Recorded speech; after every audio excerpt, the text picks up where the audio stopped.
No vídeo de hoje, a gente vai falar sobre uma propriedade da matéria chamada índice de refração. A refração em si acontece porque a luz ela tem velocidades diferentes de propagação em diferentes meios. Ou seja, não quer dizer que a velocidade que ela se propaga no ar é igual a que ela se propaga na água. Então, na hora que ela troca de meio, ela desvia. Então, se a luz está chegando por aqui, ela desvia para cá, por exemplo. E o índice de refração é como se fosse uma medida do quanto ela vai desviar. Um jeito fácil de ver o índice de refração na prática, ou melhor, a refração na prática, é com um copo d'água e um lápis. Porque na hora que a gente coloca esse lápis aqui, dá para ver aqui na frente que a imagem do lápis não está onde o lápis realmente está. Porque na hora que a luz passou aqui, ela desviou. E aí gera essas duas imagens do lápis. Isso acontece porque o índice de refração da água é diferente do índice de refração do ar. Então agora a gente vai lá para o quadro para mostrar como que o refratômetro, no caso esse aqui, o diab, vai usar esse desvio da luz para nos dar o índice de refração de uma substância. Se a gente for desenhar num esquema como que funciona o refratômetro, o desenho seria mais ou menos assim. Eu tenho aqui dois prismas. Um na parte de baixo, um na parte de cima. Esse de baixo é aquele prisma todo rugoso, que é onde a gente coloca a amostra. E aqui eu tenho nosso telescópio. Então, por aqui é por onde a gente olha. Por aqui é por onde entra a luz. Então essa luz, ela vai fazer o caminho aqui dentro tudo, até chegar aqui. Mas como que a gente faz para usar esse esquema e descobrir o índice de refração da amostra que você colocou aqui? Para isso, explicar isso, eu vou fazer o quê? Eu vou ampliar esse nosso prisma aqui de cima e eu vou desenhar ele aqui de novo. Lembrando que esse prisma é esse aqui. A luz vai estar chegando aqui por baixo, não é? Igual eu desenhei aqui. Na hora que a luz entra no prisma, ela pode entrar. A superfície aqui embaixo, ela é rugosa exatamente para que a luz saia em todas as direções. Então ela pode entrar aqui embaixo de qualquer jeito.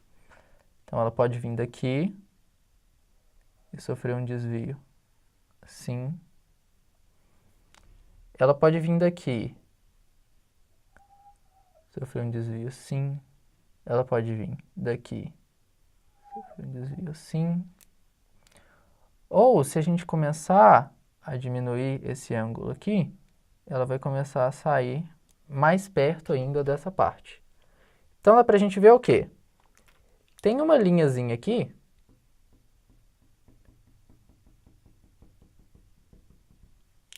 que independente do ângulo que a gente bater a luz nunca vai vir para cá. Você nunca vai ter um raio de luz subindo para cá. Então, como isso aqui leva até a nossa ocular aqui, sempre vai ter uma parte clara, que eu vou colocar aqui, sempre vai ter uma partezinha clara e uma partezinha escura, porque não está indo nenhum raio de luz para lá. O que acontece é, na hora que você coloca a sua amostra aqui, ela altera esse ângulo, que é chamado ângulo crítico. Então, a sua interface entre a parte clara e a parte escura, que estava, por exemplo, assim no seu visor, ela vai deslocar ou para cima ou para baixo. Por quê? Porque seu ângulo crítico agora é diferente. Essa linha aqui não vai estar mais aqui. Então, o que você pode fazer? Esse seu telescópio, ele tem aquele botãozinho de baixo, que é o que a gente mexe, que faz isso aqui subir e descer, que muda a posição dele nesse sentido. Ele podendo fazer assim ou assim, para compensar essa diferença no ângulo crítico. E na hora que você compensa essa diferença, pela escala lá, você sabe qual que é o valor do índice de refração da sua amostra. Agora que a gente já sabe como que o nosso refratômetro funciona, eu vou explicar para vocês o que a gente vai fazer aqui hoje. Aqui nesses potinhos, a gente tem misturas de clorofórmio e hexano em diferentes proporções, que vão desde 0% de hexano a 20, 40, 60, 80 e 100%. Ou seja, esse frasquinho aqui, que é o de 0%, tem só clorofórmio, e esse aqui, que é o de 100%, tem só hexano. Bom, para que tem isso aqui, né?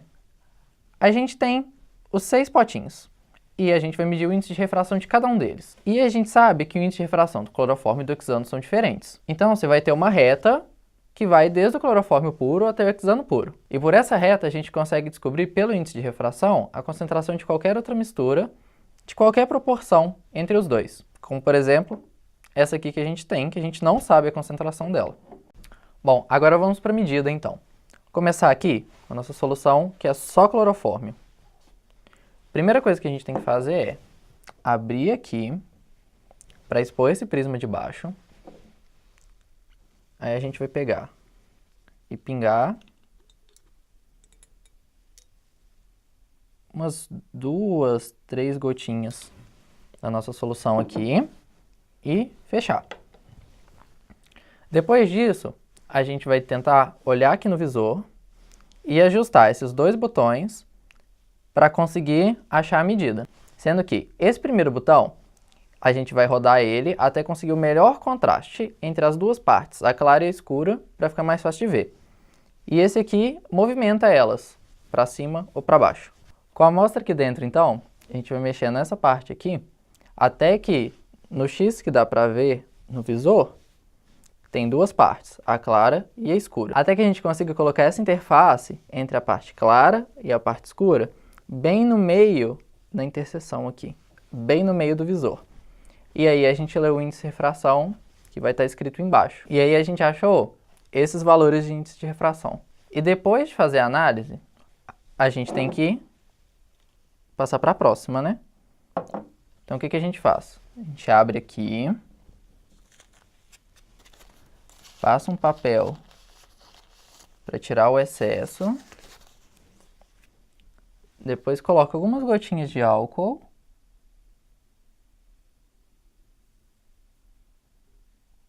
Se ele sair, saiu muito. E passa um outro papel só para limpar. Então, depois de limpar, você já pode fazer todas as suas amostras. E quando a gente fez todas as análises, esses foram os índices de refração que nós encontramos. Agora, com os índices de refração, a gente vai voltar para o quadro para fazer o nosso gráfico e encontrar a concentração dessa solução aqui. Agora, de posse dos valores de índice de refração para as nossas misturas de diferentes concentrações, como que a gente vai fazer com esses dados, o que a gente vai fazer com eles, para a gente conseguir descobrir a concentração de uma mistura qualquer entre os dois componentes que a gente não analisou.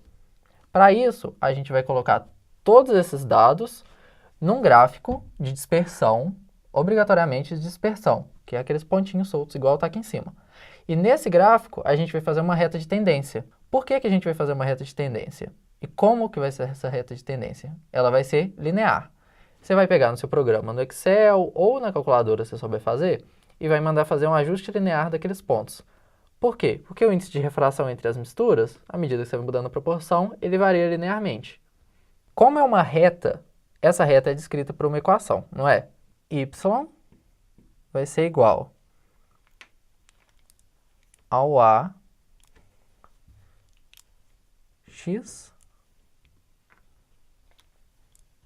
mais 1b.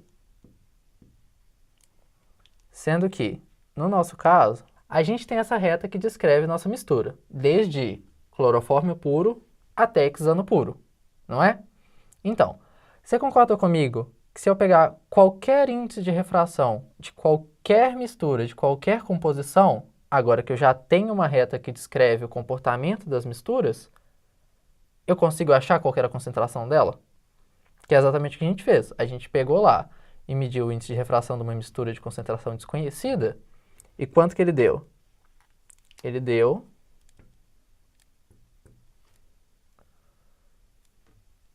1,4. 1,4200, não é mesmo? Agora, se a gente colocar esse 1,4200, que é nosso índice de refração, no lugar do y, a gente vai descobrir o nosso x, que é o quê? A concentração da nossa mistura. Então, agora, com esse valor, a gente tem o y, e a gente quer achar o x. Então, vamos deixar o x sozinho, só para ficar mais fácil? E para essa nossa mistura aqui, esse nosso x, na hora que a gente substituir esse valor aqui, o b aqui e o a aqui, vai dar que a concentração dela é...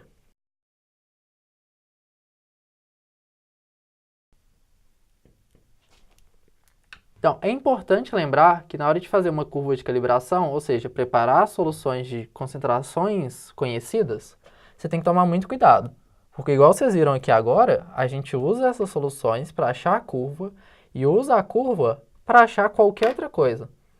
Então, se eu estivesse trabalhando com um projeto de pesquisa que eu precisasse dessa curva para obter meus dados, sempre, porque eu ia ter sempre a mistura desses dois componentes, eu ia precisar fazer essa curva muito bem feita. Qualquer erro que eu tiver nessa curva vai estar em todos os meus cálculos, em tudo, se eu não tiver feito ela certo.